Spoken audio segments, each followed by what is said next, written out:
পুরো পাকিস্তান ইন্ডিয়ার বর্ডারে দাঁড়িয়ে আছি।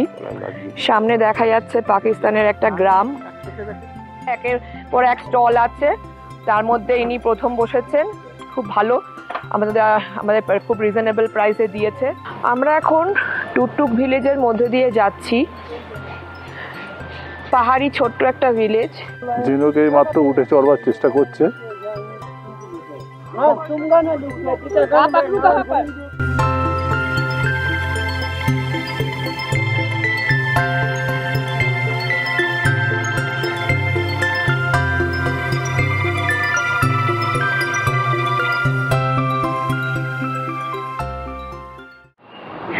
গুড মর্নিং বন্ধুরা, একটা উজ্জ্বল নতুন দিনে আপনাদের সবাইকে স্বাগত।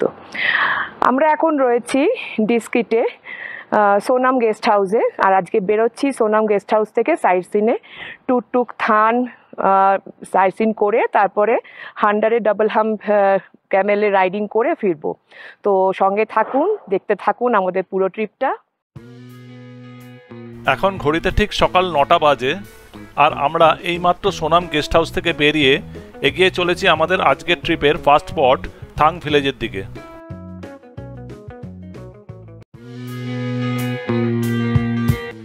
আমরা অলরেডি ডিস্কিট ছেড়ে বাইরে বেরিয়ে এসেছি, আর ধীরে ধীরে এগিয়ে চলেছি জনমানবহীন নির্জন এক আঁকাবাঁকা পাহাড়ি রাস্তা ধরে, যার চারপাশে মাথা উঁচু করে দাঁড়িয়ে রয়েছে বিশালাকৃত রুক্ষ কারাকোরাম মাউন্টেন রেঞ্জ। আর আমাদের ডান দিকে বহু দূর দিয়ে বয়ে চলেছে শিয়ক নদী, যেটা এই মুহূর্তে ক্যামেরায় তুলে ধরা সম্ভব নয়। এই শিয়ক নদী সম্পর্কেও আপনাদের কিছু তথ্য জানিয়ে রাখি।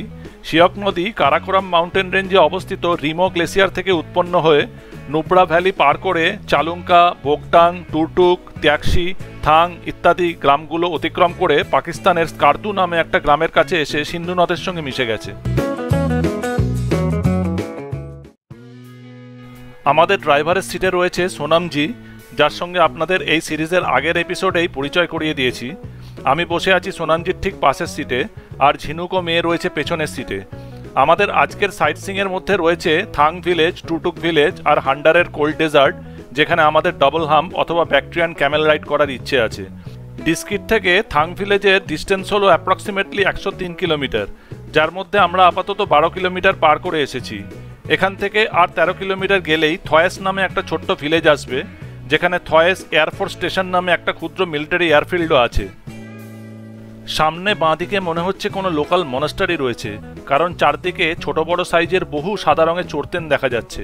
এই চোরতেনের অ্যাকচুয়াল অর্থটা কি সেটারও একটা বিবরণ আমি আগের এপিসোডে বলেছি, তাই যারা চোরতেন সম্পর্কে জানতে ইচ্ছুক তারা প্লিজ এর আগের এপিসোডটা একবার দেখে নেবেন। যে শিয়ক নদীটাকে কিছুক্ষণ আগে পর্যন্ত আমরা নজরে আনতে পারছিলাম না, সেই নদীটাকে আমরা এখন হান্ডার নামক একটা ব্রিজ দিয়ে পার করে পাহাড়ের এক প্রান্ত থেকে অন্য প্রান্তে চলে এসেছি। আজকের জার্নিটার এখনো পর্যন্ত ম্যাক্সিমাম জায়গাগুলোতেই শুধু রুক্ষ পাহাড় ছাড়া আর কিছুই দেখতে পাইনি। তবে যেখানে যেখানে কোনো ছোটোখাটো জনবসতি গড়ে উঠেছে সেই সব জায়গাগুলোয় প্রচুর গ্রিনারিস লক্ষ্য করছি, যেমনটা এখানে দেখতে পাচ্ছি। এখন আমরা যে জায়গাটা পার করছি সেটাও একটা ছোট্ট গ্রাম, নাম হলো প্রতাপপুর। জায়গাটা ছোট হলেও এখানে স্টেট ব্যাংক অফ ইন্ডিয়ার একটা ব্রাঞ্চ রয়েছে, আর তাছাড়াও আর্মি গুডউইল নামে বেশ বড়সড় একটা ইংলিশ মিডিয়াম স্কুলও আছে। খান কয়েক দোকানপাট আর অল্প কিছু বাড়িঘর নিয়ে গড়ে উঠেছে এই ছোট্ট প্রতাপপুর ভিলেজটা।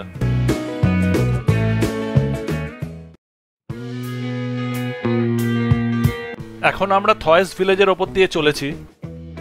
ডান দিকে কাঁটা তার দিয়ে যে ঘেরা জায়গাটা দেখা যাচ্ছে সেটা হলো একটা military base camp, fully protected আর হাই সিকিউরিটি জোন। এখানে ড্রোন ওড়ানো অথবা কোনো রকম ফটোগ্রাফি স্ট্রিক্টলি প্রহিবিটেড। চারদিকে সেটা বড় বড় করে লেখা রয়েছে।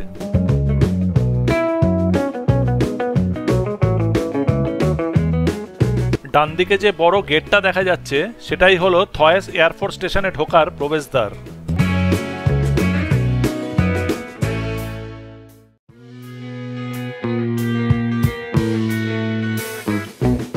এখান থেকে চাংমার বলে আরও একটা ভিলেজ আসতে চলেছে, যার দূরত্ব হলো 9 কিলোমিটার। সামনেই শিয়ক নদী ক্রস করার জন্য একটা নতুন ব্রিজ তৈরির কাজ চলছে, তাই এখানে রাস্তাটা মারাত্মক ভাঙা। যদিও একটা ওয়ান ওয়ে পুরনো ব্রিজ অলরেডি রয়েছে, তবে সিজনে এখানে গাড়ির জ্যাম লেগে যায় বলে আবার একটা নতুন আপ ডাউনের চওড়া ব্রিজ তৈরি হচ্ছে। এই ব্রিজটা বেসিক্যালি বাঁ দিকের পাহাড় থেকে ডান দিকের একটা পাহাড়ে যাওয়ার কানেক্টর বলা যেতে পারে। তবে জায়গাটা খুবই সুন্দর। বিশেষ করে ব্রিজটা পার করে এখন যে রাস্তাটায় পড়লাম তার যেন একটা আলাদাই রূপ রয়েছে। আশা করি আপনারা সেটা দেখে বুঝতেই পারছেন। একটু আগে পর্যন্ত শিয়ক নদী আমাদের বাঁ দিক দিয়ে বইছিল, কিন্তু ব্রিজটা পার করার সঙ্গে সঙ্গেই সেটা এখন ডান দিকে চলে গেছে। এখানে বেশ কিছুক্ষণ ধরে রাস্তাটার কন্ডিশন খুবই শোচনীয়। রাস্তাটা আগা গোড়া ভাঙা, ঝাঁকুনি খেতে খেতে একেবারে কাহিল হয়ে পড়েছি, আর তার সঙ্গে চতুর্দিকে মারাত্মক ধুলো।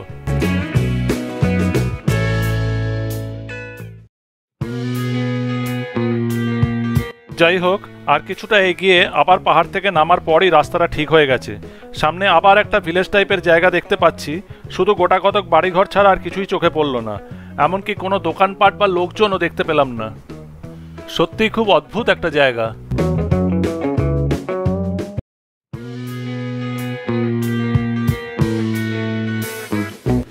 আমরা অলমোস্ট চাংমার ভিলেজের কাছাকাছি চলে এসেছি।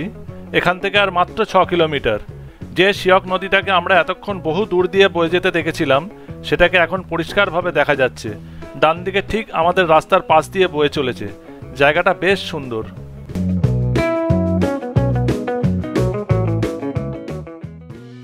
কিছুক্ষণ আগে পর্যন্ত রাস্তাটা যদিও খুবই খারাপ পেয়েছিলাম, তবে দেখতেই পাচ্ছেন এখন রাস্তার কন্ডিশন আবার খুবই চমৎকার। কোথাও একটুও ভাঙা বা কোনো গর্ত নেই, একদম মসৃণভাবে সাপের মতো এঁকে বেঁকে পাহাড়ের গা ঘেঁষে এগিয়ে চলেছে। এই লাদাখের পথে ট্রাভেল করতে করতে একটা জিনিস যেটা আমাদের সবচেয়ে বেশি অবাক করেছে সেটা হলো এখানকার ফ্রিকোয়েন্ট চেঞ্জ অফ ল্যান্ডস্কেপস। একই জায়গায় একই মাউন্টেন রেঞ্জের মধ্যে এত ঘন ঘন ভ্যারিয়েশন ভারতবর্ষের অন্যত্র কোথাও দেখিনি, ইনফ্যাক্ট কোথাও নেইও। সত্যিই একটা আনবিলিভেবল ট্রাভেলিং এক্সপিরিয়েন্স। নিজের চোখে না দেখলে কিছুতেই বিশ্বাস হবে না। ফাইনালি আমরা চাংমার ভিলেজে পৌঁছে গেছি। বেশ সুন্দর আর ছোট্ট একটা গ্রাম, চতুর্দিকে অপর্যাপ্ত সবুজের সমারোহ। বহুক্ষণ পর এখানে জনাকয়েক লোকের দেখা পেলাম, না হলে রাস্তায় যে কটা গ্রাম পার হয়ে এসেছি কোথাও কোনো লোকজন দেখেছি বলে মনে হয় না।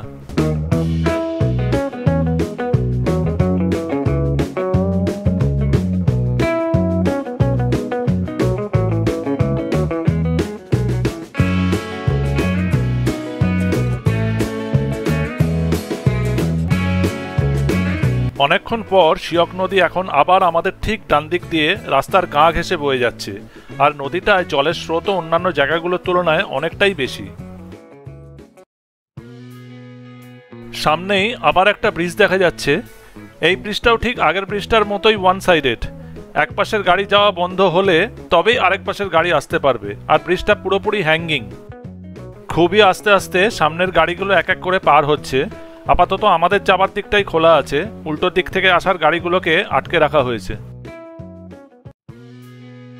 আগে বুঝতে পারিনি, কিন্তু এখন ব্রিজটা পার করার সময় দেখতে পাচ্ছি যে এটার বেসটা সরু সরু কাঠের স্ট্রিপ দিয়ে বানানো। তাই অ্যাট এ টাইম এখান দিয়ে শুধুমাত্র একটা করেই গাড়ি পাস করানো হচ্ছে, যাতে ব্রিজের ওপর একসঙ্গে অত্যধিক লোড না পড়ে। সেই অর্থে দেখতে গেলে ব্রিজটা খুবই বিপজ্জনক। সিজনে এলে এটা পার করতে মাঝে মাঝে বহুক্ষণ অপেক্ষা করতে হয়, কিন্তু আমাদের সেরকম কোনো সমস্যায় পড়তে হয়নি। আমরা নির্বিঘ্নেই একটুও সময় নষ্ট না করে ব্রিজটা পার করে এসেছি। এখনো পর্যন্ত আমাদের পুরো জার্নিটা জুড়ে খালি পাহাড়ে ওঠানামা আর ডান দিক বাঁ দিক করা লেগেই রয়েছে। যাই হোক, এখান থেকে আমাদের নিয়ারেস্ট ভিলেজটা হলো বোকডাং। আপাতত আমরা সেদিকেই এগিয়ে চলেছি। সকাল থেকে কিছু না খেয়েই জার্নিটা চালিয়ে যাচ্ছিলাম, কিছুটা সময় বাঁচানোর জন্য, কারণ আগে থেকেই জানতাম যে আজকের জার্নিটা বেশ লেন্দি হতে চলেছে। তবে এখন বেশ খিদে পাচ্ছে, তাই সোনামজিকে কিছুক্ষণ আগে থেকেই কোনো ভালো রেস্টুরেন্ট দেখে গাড়িটাকে দাঁড় করাতে বলেছিলাম। আর হঠাৎই দেখছি সোনামজি শিয়ক ওয়ার মেমোরিয়াল লেখা একটা এন্ট্রি গেটের ভেতরে ঢুকে পড়লো। ভাবছি এই শিয়ক ওয়ার মেমোরিয়াল সম্পর্কে তো কিছু জানা ছিল না, এটা কি নতুন কোনো টুরিস্ট স্পট? ভাবতেই সোনামজি একটা মিলিটারি ক্যাম্পের সামনে রিভার ভিউ ক্যাফে নামে একটা রেস্টুরেন্টের সামনে গাড়িটাকে পার্ক করালো। আবার আমরা শিয়ক ওয়ার মেমোরিয়াল থেকে বেরিয়ে বকটাং ভিলেজের দিকে যাত্রা শুরু করেছি। তবে শিয়ক ওয়ার মেমোরিয়াল সম্পর্কে একটু বলে রাখি। শিয়ক ওয়ার মেমোরিয়াল হলো 1971 এর ইন্ডো পাকিস্তান ওয়ারে যেসব ইন্ডিয়ান আর্মিরা শহীদ হয়েছে তাদের উদ্দেশ্যে তৈরি করা একটা ছোট্ট মিউজিয়াম। এখানে মিউজিয়াম ছাড়াও টুরিস্টদের জন্য একটা সোভেনির শপ আর রিভার ভিউ ক্যাফে নামে একটা রেস্টুরেন্ট আছে। দুটোই ইন্ডিয়ান আর্মি দ্বারা পরিচালিত, তবে কার্গিল ওয়ার মেমোরিয়ালের মতো এখানে কোনো টুরিস্টের আনাগোনা নেই, আর আমরাও ওখানে কোনো টুরিস্ট স্পট হিসেবে যাইনি। ওখান থেকে বেরিয়ে সোনামজির কাছে জানলাম যে ওখানকার রিভার ভিউ ক্যাফেতে খুব ভালো খাবার দাবারের অ্যারেঞ্জমেন্ট আছে, আর সেটাও খুব রিজনেবল প্রাইসে। তাই আমাদের ব্রেকফাস্ট করানোর জন্যই সোনামজি ওখানে ঢুকেছিল। কিন্তু আমাদের লাক খুবই খারাপ যে আজকে এই রেস্টুরেন্টটা কোনো কারণে বন্ধ ছিল, তাই ব্রেকফাস্ট করার সুযোগটা আর হলো না। আমরা এইমাত্র বগদাং ভিলেজে ঢুকে পড়েছি। অন্যান্য ভিলেজগুলোর তুলনায় এটা বেশ বড়সড় আর জনবহুল। প্রচুর দোকানপাট, বাড়িঘর আর লোকজনে ভরা। বেশ কয়েকটা হোটেল ও রেস্টুরেন্টও চোখে পড়ল। অনেকটা বিস্তৃত এলাকা জুড়ে গড়ে ওঠা একটা গ্রাম অথবা ছোটখাটো কোনো টাউনও বলা যেতে পারে। আর এখানে গাছপালারও কোনো অভাব নেই, চতুর্দিকে ভরা গ্রিনারিজ। শুধু রাস্তাটার অবস্থাই খুব খারাপ, বেশ ভাঙাচোরা আর গর্তে ভরা। বোগদাং ক্রস করে কিছুটা এগোতে না এগোতেই আবার একটা আগের মতো সেম টাইপের ওয়ান সাইডেড হ্যাঙ্গিং ব্রিজ দেখতে পাচ্ছি। আর আগের বারের মতো এবারেও আমাদের যাওয়ার রাস্তাটাই আপাতত খোলা রয়েছে। এখানকার নিয়ম কানুন গুলো ঠিক আগের ব্রিজটার মতোই, আর একই রকমের টুকরো টুকরো কাঠের পাটাতন বেছানো রাস্তা। শুধু এই ব্রিজটা লেন্থে মনে হচ্ছে আগেরটার থেকে সামান্য বড়। তবে সবচেয়ে অবাক লাগছে এটা দেখে যে এইরকম অপলকা ব্রিজ দিয়েও কত বড় বড় মালবাহী ট্রাক পার হচ্ছে। আমাদের ঠিক আগে আগেই ফুললি লোডেড 2-3টে ট্রাক এই রাস্তা ধরেই পার করে এগিয়ে গেল। এই আমরা টুরটুক ভিলেজে ঢুকে পড়েছি। অপর্যাপ্ত বাড়িঘর, দোকানপাট, ভালো ভালো হোটেল, রেস্টুরেন্ট, কোনো কিছুরই অভাব নেই এখানে। আমার তো টুকটুকে কোনো অ্যাঙ্গেলেই গ্রাম বলে মনে হচ্ছে না, রীতিমতো একটা জমজমাট টাউন বললেই ঠিক হবে। আর এখানেও বগদাংয়ের মতো সবুজের কোনো ঘাটতি নেই, চতুর্দিক গাছপালায় ভরা। সোনামজি এখানে আমাদের ব্রেকফাস্ট করার অফার দিল, কিন্তু ভাবছি টুরটুক যখন পৌঁছেই গেছি তখন এখানে আর সময় নষ্ট না করে একেবারে থাং পৌঁছেই ব্রেকফাস্ট করব। কারণ এখান থেকে থাংয়ের ডিস্টেন্স হলো মাত্র 11 কিলোমিটার, পৌঁছতে খুব বেশি হলে আর 8 ঘন্টা লাগবে। তাই ওইটুকু সময় একটু কষ্ট করে হলেও কাটিয়ে দেওয়াটাই বুদ্ধিমানের কাজ। আমরা টুরটুককে পেছনে ফেলে বেশ খানিকটা এগিয়ে এসেছি, আর দেখতেই পাচ্ছেন শিয়ক নদী এখন একদম ডান দিকে আমাদের রাস্তা ঘেঁষে বয়ে চলেছে। বেশ মনোরম একটা দৃশ্য। তবে এই এলাকাটাও নাকি শুটিং স্টোন জোন, মানে এখানেও খুব ফ্রিকোয়েন্টলি যখন তখন পাহাড় থেকে পাথর গড়িয়ে পড়ে। তাই এখানে খুব সাবধানে আর সতর্ক হয়ে ড্রাইভ করার জন্যই রাস্তার দুধারে বিভিন্ন জায়গায় বোর্ডে সতর্কবাণী লক্ষ্য করলাম। খুব শীঘ্রই আমরা ট্যাক্সি ভিলেজে পৌঁছে যাব, প্লিজ আমাদের সঙ্গে থাকুন। সামনেই ট্যাক্সি ভিলেজ আসতে চলেছে। সোনামজির মুখে শুনলাম যে এই ট্যাক্সি ভিলেজটাই হলো ফরেনার্সদের জন্য শেষ পয়েন্ট। এই ভিলেজ পার করে শুধুমাত্র ইন্ডিয়ান সিটিজেনরাই থাং অবধি যেতে পারবে। যারা নন ইন্ডিয়ান তাদের এই ট্যাক্সির পর আর আগে যাবার পারমিশন নেই। সামনেই ট্যাক্সি ভিলেজের বর্ডার গেট। এখান থেকে কিছুটা এগোলেই লাদাখের দিক দিয়ে ইন্ডিয়ার লাস্ট ভিলেজ মানে থাংয়ে পৌঁছানো যায়। আর থাং হলো একেবারে ইন্ডিয়া আর পাকিস্তানের বর্ডার। থাং থেকে পাকিস্তানের ফার্স্ট ভিলেজ ফারনু খালি চোখেও দেখা যায়, যার দূরত্ব হলো অ্যাপ্রক্সিমেটলি 2.5 কিলোমিটার। দুটো দেশের মধ্যে বর্ডার লাইন হলো শিয়ক রিভার। তাই সিকিউরিটি রিজনের জন্য নন ইন্ডিয়ানদের ট্যাক্সি থেকে আর আগে যেতে দেওয়া হয় না। এই তথ্যটা অবশ্য আমাদের আগে জানা ছিল না, আর জানাও হতো না যদি না সোনামজির কাছ থেকে জানতে পারতাম। একটা অজানা তথ্য জানা হয়ে গেল, আর আপনাদেরকেও সেটা শেয়ার করলাম। ডিস্কিট থেকে থাংয়ের মধ্যে এই ট্যাক্সি হলো সবচেয়ে কস্টলি আর এক্সক্লুসিভ ভিলেজ। যেহেতু এটা ফরেনার্সদের জন্য লাস্ট ভিলেজ, সেটাকে মাথায় রেখেই এখানে তৈরি করা হয়েছে প্রচুর বড় মাপের হোটেল আর লাক্সারিয়াস রিসোর্টস। সামনেই চেকপোস্ট দেখা যাচ্ছে, এর বাইরে আর ফরেনার্সরা অ্যালাউড না।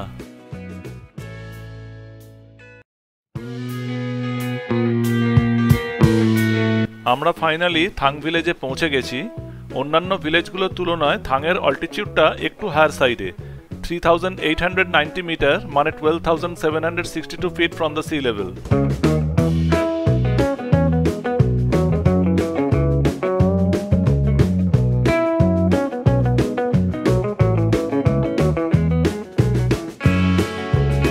এখানে টুরিস্ট ভেহিকলের জন্য একটা বিশাল বড় পার্কিং স্লট রয়েছে, যার পর এই রাস্তাটা একদম শেষ হয়ে যাচ্ছে।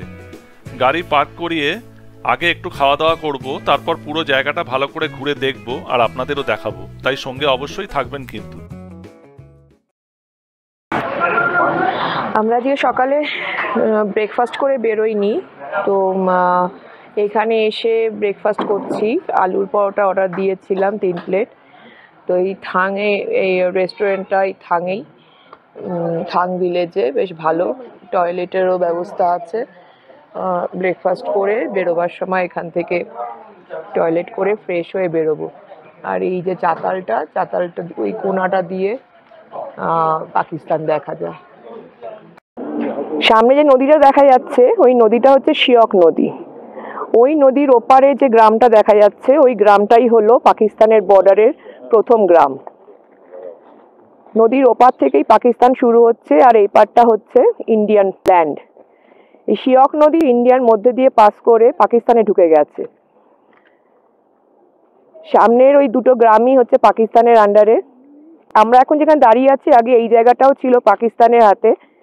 ইন্ডিয়ান আর্মি একটা যুদ্ধে এই জায়গাটা পাকিস্তানের কাছ থেকে ছিনিয়ে নিয়েছিল। ইনফ্যাক্ট শুধু এই থাংই নয়, 1971-এর ইন্ডো পাকিস্তান ওয়ারে ইন্ডিয়ান আর্মি ত্যাকসি, টুরটুক আর চালুঙ্কা এই 3টে গ্রামকেও পাকিস্তানের থেকে অকুপাই করেছিল। আর এই শিয়ক নদীটাই হলো ইন্ডিয়া পাকিস্তানের সীমান্ত রেখা। যে হোক, একটু আগে আপনাদের পাকিস্তানি গ্রামটার সম্পর্কে অনেক কিছুই বললো, তাও এখানে একটা বোর্ড লাগানো রয়েছে। সেই বোর্ডটারও আমি আপনাদের একটা ক্লিপিংস নিয়ে রাখলাম দেখাবার জন্য, যাতে আপনারা ভালো করে নিজেরাই পড়ে জেনে যেতে পারেন এর ইতিহাস। আর পাকিস্তানের ওই গ্রামটার নাম হচ্ছে ফারনু ভিলেজ। ওটাই পাকিস্তানের প্রথম গ্রাম। আর এই যে এইটা থাং, এটা হচ্ছে আমাদের ইন্ডিয়ার শেষ গ্রাম। এটাই হচ্ছে বর্ডার। আচ্ছা, ও ভি খাতে হ্যায়। এটা একটা বড় চাতাল, এখানে সব টুরিস্টদের গাড়ি পার্ক করানো হয়। আচ্ছা। আর এখানে লোকাল একটা মার্কেট রয়েছে যেখানে এখানকার ড্রাই ফ্রুটস বিক্রি করা হয়। অ্যাপ্রিকট কা क्या? আমরা এখান থেকে কিছু ড্রাই फ्रूट्स किनलाम। ये दीदी बहुत अच्छी है, ये हमें सब टेस्ट कराया है और बहुत ही वैरायटी है इनके पास। यहाँ पर एक के बाद एक स्टॉल लगा है, একের পর এক স্টল আছে। তার মধ্যে ইনি প্রথম বসেছেন। খুব ভালো, আমাদের খুব রিজনেবল প্রাইসে দিয়েছে। ভালো। আপনার নাম क्या है? আচ্ছা, নাজিয়া বানু। ওকে, চলিয়ে বাই। আমরা থাং ভিলেজটাকে ভালো করে ঘুরে আবার বেরিয়ে পড়েছি আমাদের আজকের ট্রিপের সেকেন্ড স্পট টুরটুক ভিলেজের দিকে। কিছুক্ষণ আগেই আমরা এই টুরটুক ভিলেজের উপর দিয়ে পাস করেছি, কিন্তু তখন এখানে দাঁড়াইনি, কারণ জার্নি শিডিউল অনুযায়ী থাংই ছিল আমাদের আজকের ট্রিপের ফার্স্ট স্পট। তাই এখন থাং ভিলেজটা ঘুরে এইবার আমরা টুরটুকে হল্ট নেব ভিলেজটা ভালো করে ঘুরে দেখার জন্য। কারণ সোনামজির মুখে শুনলাম যে হিস্টোরিক্যাল ইম্পর্টেন্সের দিক দিয়ে বিচার করলে টুরটুককে খুবই একটা ইম্পর্টেন্ট ভিলেজ হিসেবে কনসিডার করা হয়। ইতিহাসের সঙ্গে জড়িত এখানে নাকি অনেক কিছুই দেখার আছে, তাই আপনারাও আমাদের সঙ্গে থাকুন। খুব শীঘ্রই আপনাদের টুরটুক ভিলেজটাকে ঘুরিয়ে দেখাবো। আমরা এখন টুরটুক ভিলেজের মধ্যে দিয়ে যাচ্ছি। পাহাড়ি ছোট্ট একটা ভিলেজ, বিশেষ কিছু দেখার নেই, তবে বললো এখানে নাকি সামনে প্যালেস আছে। দেখি প্যালেসটা কোথায়, সেদিকেই যাচ্ছি আমরা। এই ভাইয়া আমাদেরকে রাস্তা দেখিয়ে দিচ্ছে।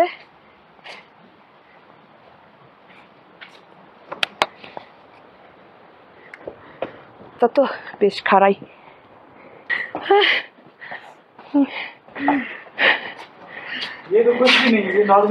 আচ্ছা,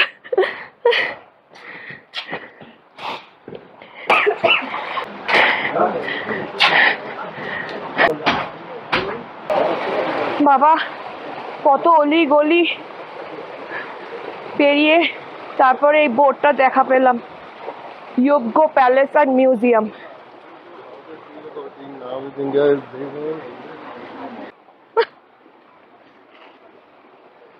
এটা প্যালেস, মিউজিয়াম।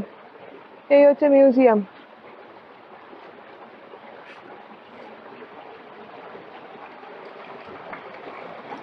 এই যে heritage house and museum, Turtuk women welfare society.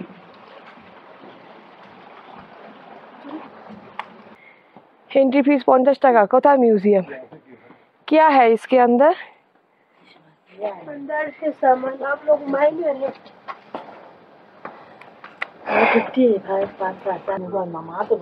আরে বাপরে, কি আছে ভেতরে দেখি মিউজিয়ামে। পুরো মাথা তো সোজা করে দাঁড়াতেই পারছি না। ये पुराना जमाना का जूता है, ये शीप से बने हुए, शीप स्किन। अच्छा और यहाँ पर बच्चा सो जाते हैं, लोरी सुनाते हैं। अच्छा अच्छा और यहाँ पर लस्सी बनाती है। ओके। और ये दरवाजा का लॉक है। हाँ दरवाजा का लॉक। और यहाँ पर हुक्का पीते हैं, चिलीम। अच्छा और उन लोगों के पास माचिस नहीं था और यहाँ पर आज अच्छा अच्छा अच्छा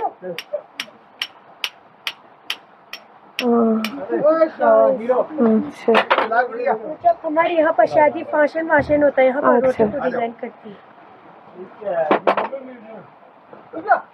और यहाँ पर मिक्सर करती है, मसाला। मसाला काटती है। अच्छा अच्छा और यहाँ पर गुड़ चाय बनाते हैं, लद्दाखी चाय, बटाई की। लद्दाखी चाय। अच्छा और उन लोगों को यहाँ पर गाय की दूध लाती है। गाय की दूध। अच्छा और ये लेडीज लोग पहनती है। ओके। तो जब यहाँ पर पहनने का जैकेट नहीं था और यहाँ पर ऐसे पहनती है, जब ज्यादा ठंड लगती है पहनती है। अच्छा बकरी का है। बकरी का, ओरिजिनल बकरी का लोम का है मतलब। और यहाँ पर जब बाल्टीन नहीं था और यहाँ पर पानी इस्तेमाल करती है, पत्थर से बनी हुई है। पत्थर का है वो। और यहाँ पर मसाला पीसते हैं। और यहाँ पर खाना बनाती है। अच्छा ये पत्थर का है, ये भी पत्थर का है। और ये अच्छा लकड़ी का है, जब यहाँ पर ऐसे पकड़ के यहाँ पर अच्छा अच्छा और ये यहाँ पर मसाला बढ़ते और हैं। ये सब लोग किचन की सामान है। और किचन। ये बकरी का है। ये भी बकरी का है। किचन का सामान सब।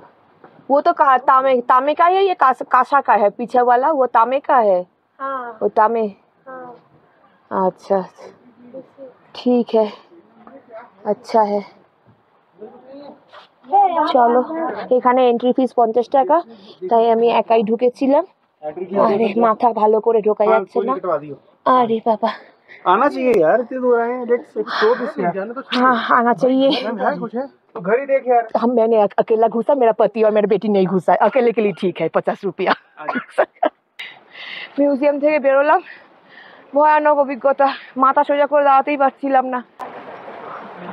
আমি জানি না আপনারা কোনোদিনও এরকম কোনো মিউজিয়াম আগে দেখেছেন কি না, heritage house and museum tour to women welfare. তবে আমি এই প্রথমবারই দেখলাম, প্রথমবারই এক্সপিরিয়েন্স করলাম। আর সবচেয়ে আশ্চর্যের ব্যাপার হচ্ছে এর এন্ট্রেন্সটা শুধু একবার দেখুন। এইটা দেখাবার জন্যই আমি ঝিনুকের হাত থেকে এটা কেড়ে নিলাম। এই হচ্ছে এর এন্ট্রেন্স। তুমি না ঢুকলে বুঝতে পারবে না, তুমি ঢোকো। আচ্ছা, আমাকে ঢুকতে হবে? হ্যাঁ, আমাকে হামাগুড়ি দিয়ে ঢুকতে হবে। ঢোকো। আচ্ছা, আমি হামাগুড়ি দিয়ে ঢুকছি না, তুই দেখাও। এই যে তুই দেখো, আমি ঢুকছি। হ্যাঁ হ্যাঁ হ্যাঁ ঢোকো। দেখো, মাথাটা ফেটে গেলে মুশকিল। এই ঢুকছি, এই ঢুকছি, এই ঢুকছি, এই ঢুকে পড়েছি। ও পুরো এভারেস্ট জয় করে ফেললাম। ওরে বাবা, ঢুকেও নিস্তার নেই গো, মাথা সোজা করতে পারছি না। তোমার ঘরে পড়ালিছে না, তুই বেরো। আবার বেরিয়ে আসছি। হ্যাঁ বেরো। ঢুকেও নিস্তার নেই, ঢুকেও মাথা সোজা করে বাবা, এই বেরোচ্ছি, এই বেরোচ্ছি, এই বেরোচ্ছি, এই বেরিয়ে পড়েছি। আচ্ছা, তো এই জিনিসটা দেখানোর খুব দরকার ছিল আপনাদের, তাই দেখিয়ে দিলাম। ওরে বাবা রে, প্যালেস কই? এই তো ইয়াবগো রয়্যাল প্যালেস মিউজিয়াম টিউ। এখানেও মিউজিয়াম আরো দেওয়া। কটা মিউজিয়াম দেখবো বাবা? দেখতে হবে অনেক বাবা।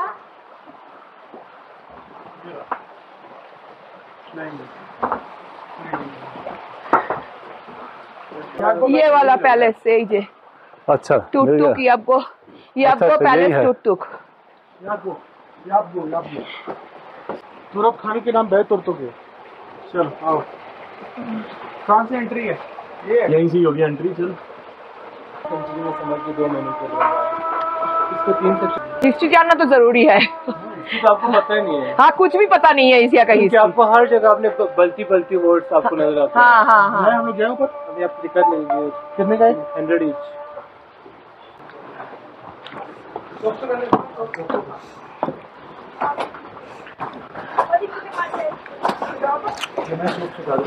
यहाँ पे आपको बहुत सारा स्वास्तिका का सिंबल्स आपको नजर आ रहा है ना।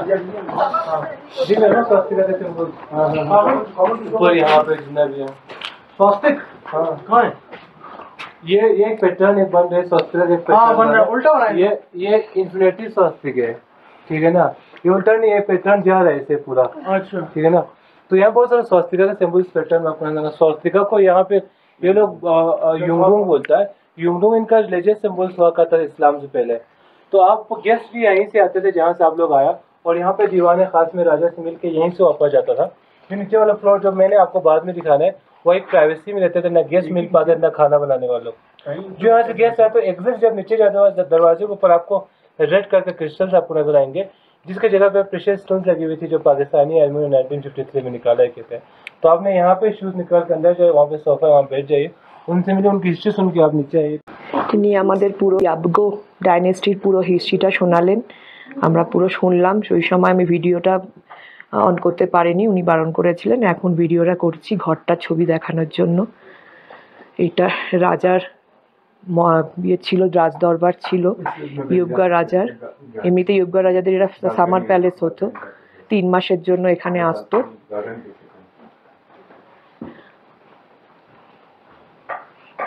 এই ডাইনেস্টির আসল ফোর্টটা পাকিস্তানে রয়েছে।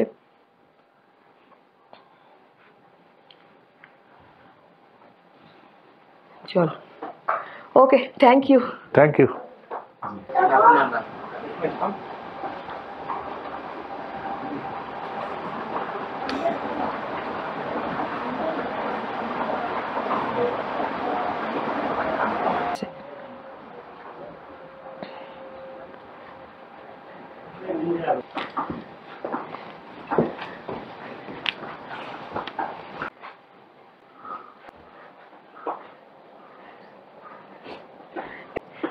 রাজার প্যালেসের ব্যালকনি থেকে দৃশ্য।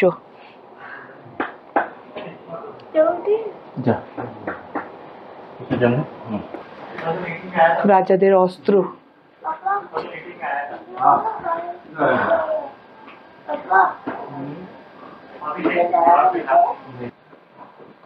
आपने आपको थोड़ा ब्रीफिंग करिए। आपने गिलगित बाल्टिस्तान का नाम सुना होगा। বাবারে, এখান দিয়ে নামতে হবে তো, ভয়ঙ্কর জায়গা। ওরে সর্বনাশ। तो आपको पता होगा हम पहले यूटी मिलने से पहले हम लद्दाख को भी हम कश्मीर बोलते थे। आप सब हम सब लद्दाख को कश्मीर बोलते थे, मगर लद्दाख में कोई कश्मीर नहीं रहता है। इनका कल्चर अलग है, ट्रेडिशन अलग है, लैंग्वेज अलग है, सब कुछ अलग है। फिर भी हम कश्मीर बोलते थे लद्दाख को, क्योंकि अंग्रेज़ों के टाइम पे लद्दाख कश्मीर में आ गया था, इसीलिए उस हिसाब से हम लद्दाख को कश्मीर बोलते थे। इस मैप में जो ग्रीन जो पार्ट, इस मैप में ए वाल पोर्शन, ये अभी पाकिस्तान में इसको हम पीओके बोलते हैं, पाकिस्तान ऑक्युपाइड कश्मीर कहते हैं। इसका जो नाम है गिलगित बाल्टिस्तान है। रेड जो पार्ट इस मैप में पार्ट चाइना में, इसको मक्साइड चीन कहते हैं, चाइना ऑक्युपाइड कश्मीर। बाकी 45% ही जम्मू एंड कश्मीर का हमारे पास है और हम यहाँ पे तुर्तुम में। सो बल्तिस्तान का सिर्फ तुर्तुम ही हमारे हिंदुस्तान में, बाकी सारा बल्तिस्तान पीओके में। जितना भी ट्रेडर्स या मर्चेंट्स आते थे वो 1 आध दिन के लिए तुर्तुम में रुक जाता था, टैक्स लेना होता था। टैक्स कलेक्ट करने के लिए राजा तुराब खान इस हवेली को तुर्तुम बनवाया, वरना इनके जो कैपिटल यहाँ 70 किलोमीटर दूर खपुल में थे। क्योंकि तुर्तुक से 4 रास्ते निकलते थे। आप लेह से आप खरदोला, खलसा, डिस्किट, हुंदर के आप तुर्तुक पहुँचा। यहाँ से लेह 5 दिन में पहुँचे थे घोड़े से। लेह से आप तिब्बत जा सकता था।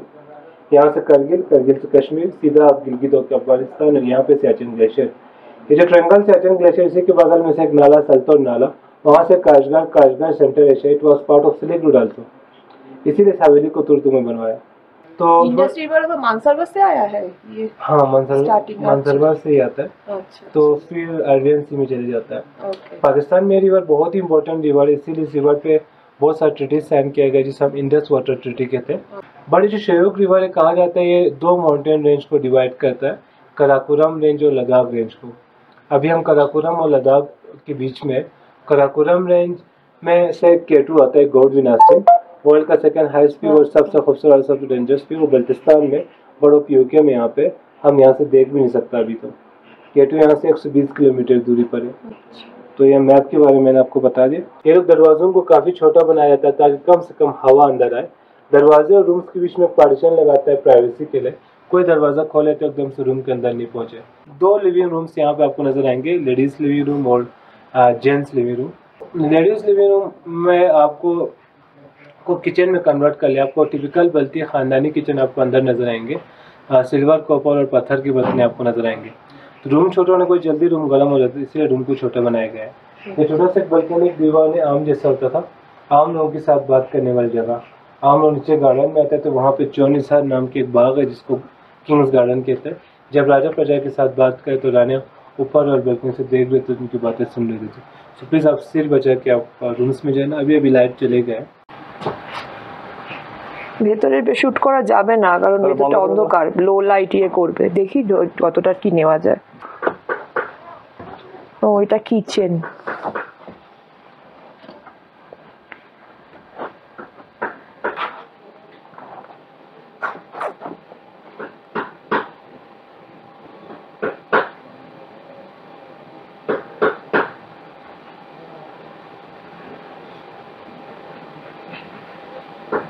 এটা রানীদের কিচেন। এমনিতে রানীদেরই ঘর ছিল এটা, রানীরা এটাকে কিচেনে কনভার্ট করে নিয়েছে।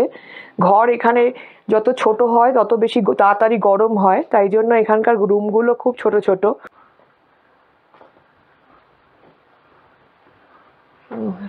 ব্যালকনি, দেখি ব্যালকনিটার ভেতরে কি আছে।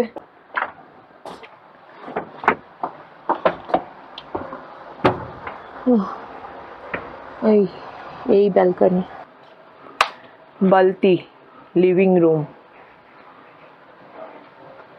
দেখি এর ভেতরটা কিরকম।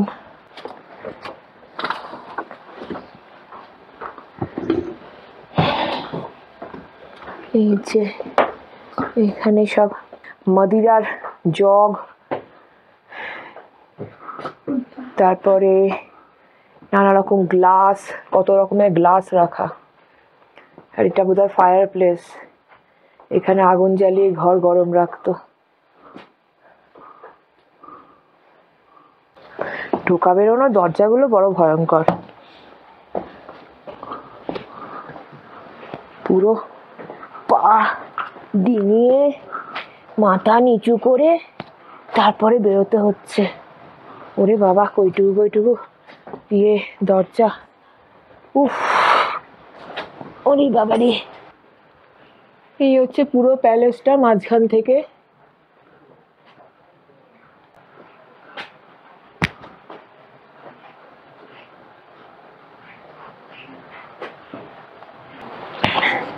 টুকটুকে নদীর ওপর দিয়ে একটা ব্রিজ গেছে, আমরা সেটা ব্রিজটার ওপরে উঠছি।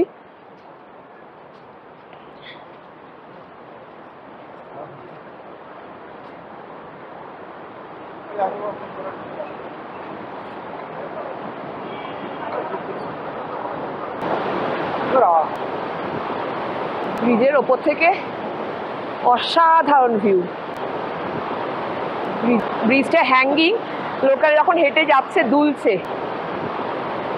ওহ কি ভিউ, দুদিকে পাহাড়, সামনে বড় বড় গাছ, আর তার ফাঁক দিয়ে বয়ে আসছে সাদা ধবধবে ফেনায় ভর্তি নদী। অসাধারণ অসাধারণ, চোখ জুড়িয়ে গেল। আমরা টুটুক ভিলেজটাকে ঘুরে এখন আবার বেরিয়ে পড়েছি আমাদের আজকের ট্রিপের লাস্ট স্পট হান্ডারের কোল্ড ডেজার্টের দিকে, যেখানে আগেই বলেছি যে আমাদের ব্যাকট্রিয়ান অথবা ডবল হাম্প ক্যামেল রাইড করার ইচ্ছে আছে। এই ব্যাকট্রিয়ান ক্যামেল হলো এমনই একটা প্রজাতি যেটা সারা বিশ্বের মধ্যে অল্প সংখ্যক কিছু দেশেই বিরাজ করে, যার মধ্যে ভারতবর্ষ অন্যতম। আমরা থাং যাবার পথেই আমাদের জার্নির ম্যাক্সিমাম কাভারেজটাই আপনাদের সামনে তুলে ধরেছি, তাই ফেরার পথে সেই একই দৃশ্য আর রিপিট করলাম না, বরং সরাসরি একেবারে হান্ডারে চলে এলাম। আমরা এখন হান্ডারের ওপর দিয়েই যাচ্ছি। আজকে আমরা যেসব ভিলেজগুলোর ওপর দিয়ে ট্রাভেল করেছি অথবা যেসব ভিলেজগুলো ঘুরে দেখেছি সেগুলোর তুলনায় এই হান্ডার খুবই একটা বড় আকারের টাউন। প্রচুর বাড়িঘর, দোকানপাট, বড় বড় হোটেল, রেস্টুরেন্ট, লাক্সারিয়াস রিসোর্টস, কোনো কিছুরই অভাব নেই এখানে। আর তার সঙ্গে রয়েছে অপর্যাপ্ত গাছপালাও। যে সমস্ত ট্যুরিস্টরা লাদাখের এই নুব্রা রিজিয়নে বেড়াতে আসে তাদের মধ্যে কিছু ডিস্কিটে, আবার অনেকে এই হান্ডারেও দিন দুয়েক স্পেন্ড করে, যার যেখানে ভালো লাগে। আমাদের কাছে যেমন ডিস্কিটটাই প্রেফারেবল ছিল, তাই আমরা দুদিন ডিস্কিটে কাটিয়ে এই সাইট সিইংগুলো কমপ্লিট করতে চলেছি। আমরা অলমোস্ট হান্ডারের কোল্ড ডেজার্টে পৌঁছে গেছি। সামনেই যতদূর নজর যাচ্ছে শুধুই সাদা বালির পাহাড়। বাঁদিকে যদিও এখনও অল্প বিস্তর গাছপালা দেখা যাচ্ছে, তবে সেটা আর কতদূর পর্যন্ত থাকবে এখনই বলা সম্ভব নয়। লাদাখে যেহেতু অনেক দেরি করে সন্ধে হয়, তাই সূর্য এখনও আকাশে উঁকি মারছে, তবে তেজ অনেকটাই কম। এতক্ষণ ঠান্ডাটা ঠিক বুঝতে পারছিলাম না, তবে হান্ডারে পৌঁছে এখন বেশ ভালোই ঠান্ডা লাগছে। সোনামজি বলল রাতের দিকে এখানে টেম্পারেচার -ডিগ্রিতেও নেমে যায়। আমরা ইতিমধ্যেই হান্ডারের কার পার্কিং স্লটে পৌঁছে গেছি। বেশ বড়সড় একটা জায়গা জুড়ে এই পার্কিং জোন, আর দেখতেই পাচ্ছেন এই অফ সিজনেও এখানে বিপুল পরিমাণে গাড়ির সমারোহ। সোনামজি এইমাত্র আমাদের গাড়িটাও পার্ক করিয়ে দিয়েছে। আমরা স্যান্ড ডিউনসে পৌঁছে গেছি। এই যে হান্ডার স্যান্ড ডিউনস। এবার আমরা উটের রাইড করব।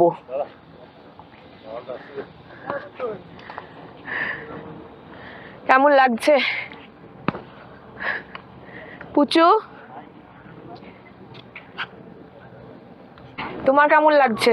আমার এত হামাগুড়ি দিয়েছি, আপাতত আর কিছু বলতে পারছি এই না। মেরেছে। আগে চলো যাই। চল। উঠে কিন্তু আমি আর চড়বো না। কেন চড়বে না?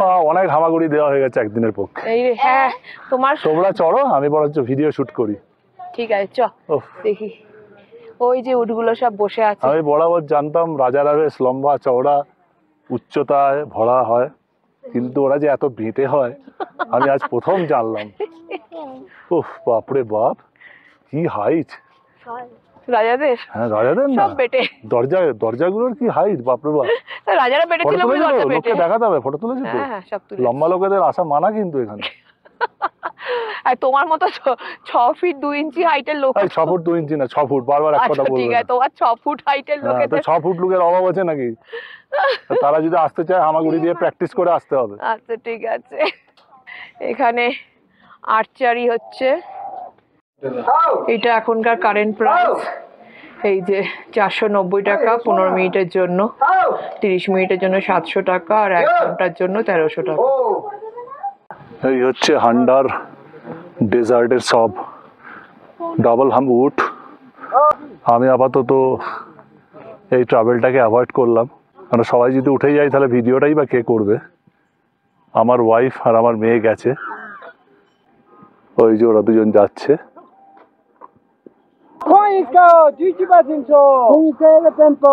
জিনুকে মাত্র উঠে চড়বার চেষ্টা করছে।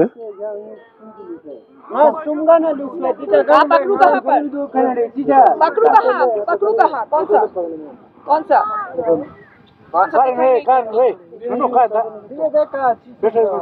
बाबा क्या? बाबा ये जाएगा, आगे को फेल दे रे। एक मिनट और आगे। এখনো চেষ্টা চলছে উঠে চড়বার। बोतल में छोड़ दो बाबा। আমরা আগে অনেক উঠে চড়েছি, अरे तो अपने घरे में उठा। রাজস্থানে চড়েছি, কিন্তু এই টাইপের উঠে চড়ার অভিজ্ঞতাই প্রথম। একটু অস্বস্তি তো হচ্ছেই, তবুও একটা এক্সপিরিয়েন্স করার ইচ্ছেটা একেবারে ছেড়ে দেওয়া যাচ্ছে না। এই উঠে পড়েছে। अरे ये मेरा यहाँ पर ये ऐसे ही रहेगा। तो कि दोनों एक साथ चलेगा क्या? हाँ एक साथ चलेगा।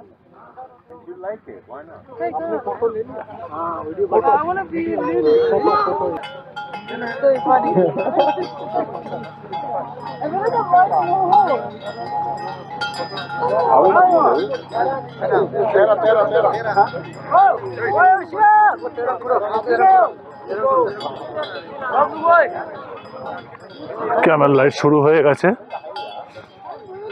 আমি চলেছি পেছন পেছন।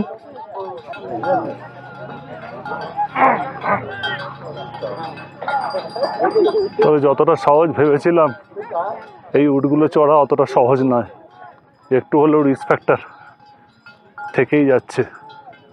এরা যেভাবে উঠছে তাতে ম্যাক্সিমাম চান্সেস রয়েছে মুখে লেগে যাবার। আমার মেয়ের জন্য টিকিট কেটেছিলাম, তো মেয়ের খুব চোট লেগে গেছে, চশমা পড়েছিল, চশমাটা কপালে এমন জোর লেগেছে যে ওই জায়গাটা ফেটে গিয়ে খুব জোরে রক্ত বেরোচ্ছে। তাই মেয়েকে একটু বসিয়ে রেখে ভিডিওটা করতে বেরিয়েছি।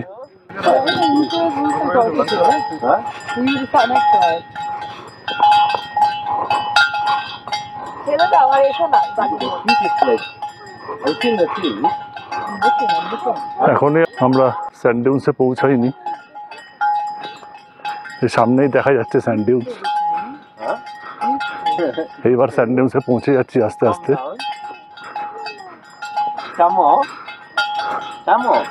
আমারও উটের পেছনে ছুটতে খুবই কষ্ট হচ্ছে, তাই আপাতত এখানেই দাঁড়িয়ে যাচ্ছি, আবার ফেরবার সময় ফটো নেব সামনে থেকে।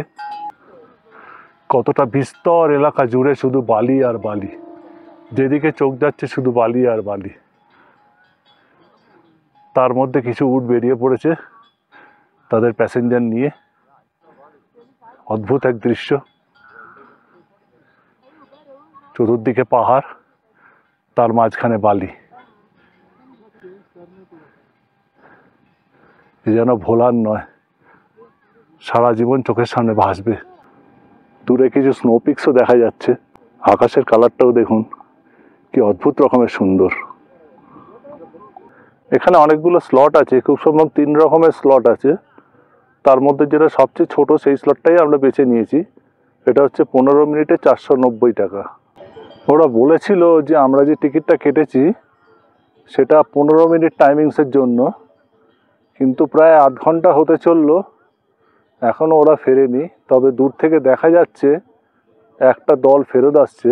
ইতিমধ্যে একটা কথা আপনাদের বলে রাখি, আমার মেয়ে যে উটটায় উঠতে গেছিল, সেই উটটা যখন ওপরে ঝাঁকানি দিয়ে উঠছিল তখন একটু ওর মাথাটা নিচের দিকে চলে গেছিলো, যার জন্য ওর চশমায় খুব জোর ওর কপালে ধাক্কা খেয়েছে এবং সেই ধাক্কা খাওয়ার ফলে ভালো মতো উন্ডেড হয়েছে, খুব ব্লিডিং হয়েছে। সেই জন্য ওর ক্যামেল রাইডটা আমরা ক্যান্সেল করে দিয়েছি। শুধু ঝিনুকি গেছে, মেয়ে ওখানে এক জায়গায় বসে আছে। দেখি ঝিনুক ফিরে আসুক, তারপরে কিছু ট্রিটমেন্ট করতে হবে ওর। হ্যাঁ, ওরা অলমোস্ট এসে গেছে।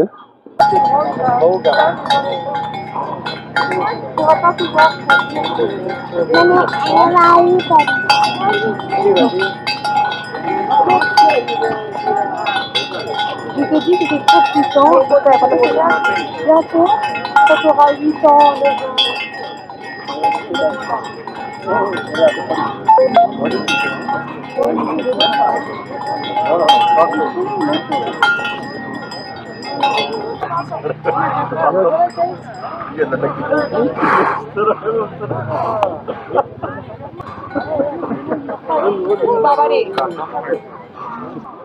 এখন উঠ থেকে নামার পালা চলছে। নামাটাও বড় সাংঘাতিক।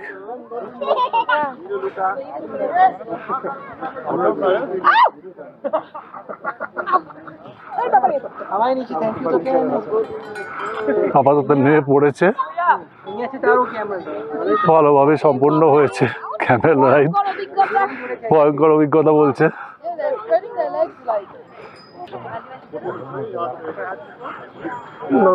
কিছু বলো, এত বড় একটা অ্যাচিভমেন্ট করে এলে। জাস্ট ভয়ঙ্কর অভিজ্ঞতা, মানে গায়ে গতরে ব্যথা কাকে বলবে। এবার দেখবে যে রাত্রিরে আমি নড়তে পারবো না, কিন্তু তাও একটা জিনিস তো করে এসছো, লোককে বলতে তো পারবে। আরে তুই মানে শুধু শুধু মেয়েটার ওপর রাগ করলে, কি করবো বলো, আমার খারাপ লেগে গেছে না। আলাদা, ও কি জানে বলো তো। এটাই যখন বাড়ি গিয়ে দেখবে ভিডিওটা, দেখবে কত ভালো লাগবে। আমার দরকার নেই, আয় বাবা আয়। শুধু মেয়েটার জন্যই খারাপ লাগছে। মেয়েটার কপালটাই খুব লেগেছে, খুব লেগেছে মেয়েটা। কিচ্ছু হবে না, ওর একটু ফার্স্ট এডের দরকার। এক্ষুনি গিয়ে একটু ফার্স্ট এড দিতে হবে ওকে। আমরা আমাদের আজকের লাস্ট স্পট মানে হান্ডার কোল্ড ডেজার্টে ক্যামেল রাইডের পর্ব শেষ করে ফিরে যাচ্ছি ডিস্কিটে আমাদের হোটেল সোনাম গেস্ট হাউসে। আমাদের আগে থেকেই প্ল্যানিং করা ছিল যে ঝিনুক আর মেয়ে ক্যামেল রাইড করবে আর আমি যতটা সম্ভব সেটার ভিডিও রেকর্ডিং করব, কিন্তু দুর্ভাগ্যবশত মেয়ের সঙ্গে উঠে চড়তে গিয়ে বাজে মিসআপটা হয়ে যাওয়ার জন্য ঝিনুককে একাই এই রাইডটা করতে হলো।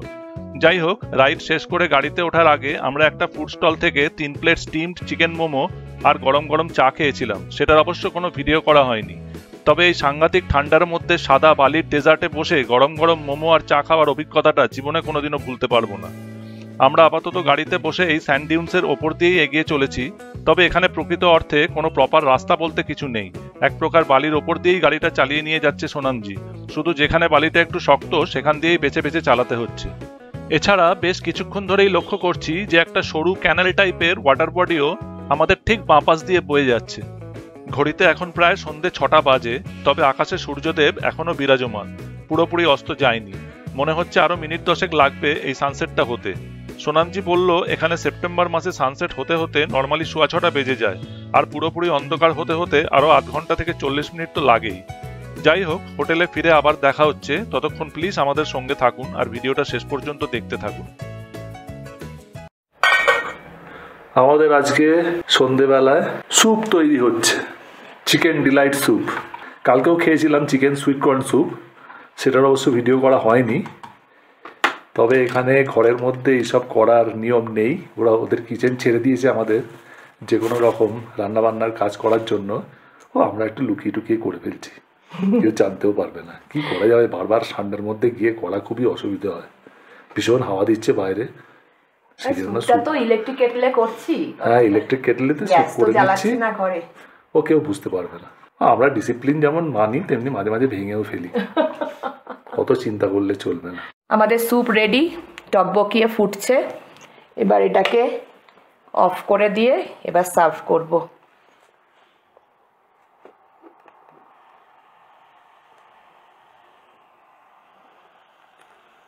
লেখা থাকে 4 জনের, কিন্তু 3 জনের জন্যই ঠিক আছে, 4 জন হলে বেশি পাতলা হয়ে যায়। হয়ে গেল, ভেরি গুড। চলো স্যুপ রেডি, গরম স্যুপ খেয়ে ফেলি, নিয়ে একটু গাটা গরম করি, চলো তারপরে রাত্রিরে ডিনারের কথা ভাবা যাবে। খুব ঘটনাবহুল একটা দিন কাটলো আজকে।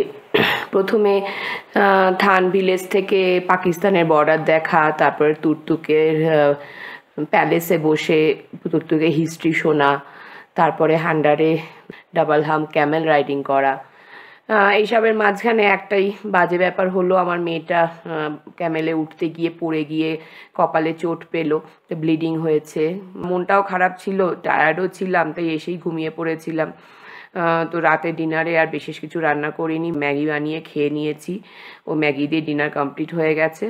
তো আজকের মতো এপিসোডটা এখানেই শেষ করছি, আবার দেখা হবে কালকে। Good night.